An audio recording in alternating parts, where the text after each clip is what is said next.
This morning, the Austrian daredevil plans to jump from 23 miles above the New Mexican desert. That's 120,000 feet, 4 times higher than most passenger planes fly. The sky was totally black, you know, I could see the curvature of the earth, so it was amazing today.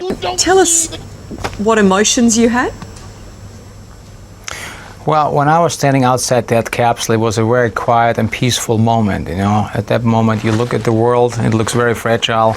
You could see the curvature of the earth. You've been lied to by textbooks, and that dude who jumped out of a perfectly good balloon,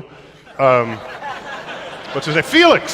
Felix Baumgartner, he would have been about 2 millimeters above the surface of this globe.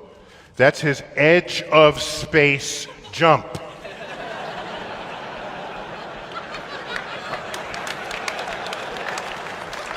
Now, you know, I don't. It's fine. He wants to. I don't have a problem if he does it, but the honesty of it would greatly diminish what I think people thought he was actually doing. And not only that, they made sure to photograph him standing there with a really wide-angle lens, which curves horizontal lines. Right. So in the photo, you see this curvature of Earth's surface, and he said, "Wow, he's in space. Look at that." You could see the curvature of the earth. No, he's not. At that height, you don't see the curvature of the earth if you are 2 millimeters above this beach ball. You just don't. That stuff is flat.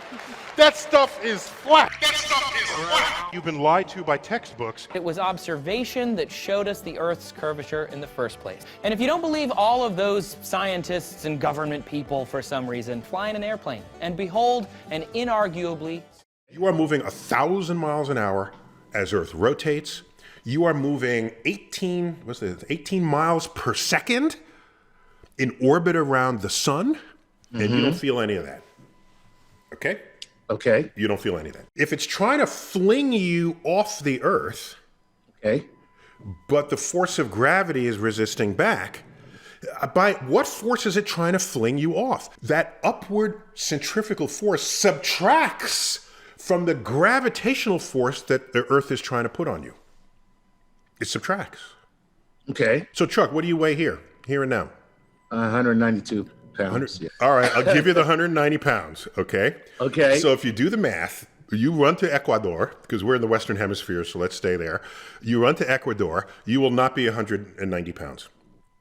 You'll be like 185 pounds. What? That's how significant it is.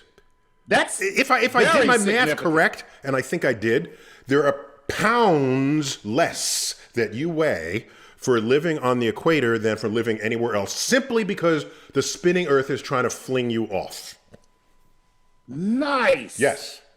Yes. So Earth, throughout its life, even when it formed, it was spinning, and it got a little wider at the equator than it does at the poles. So it's not actually a sphere, it's oblate.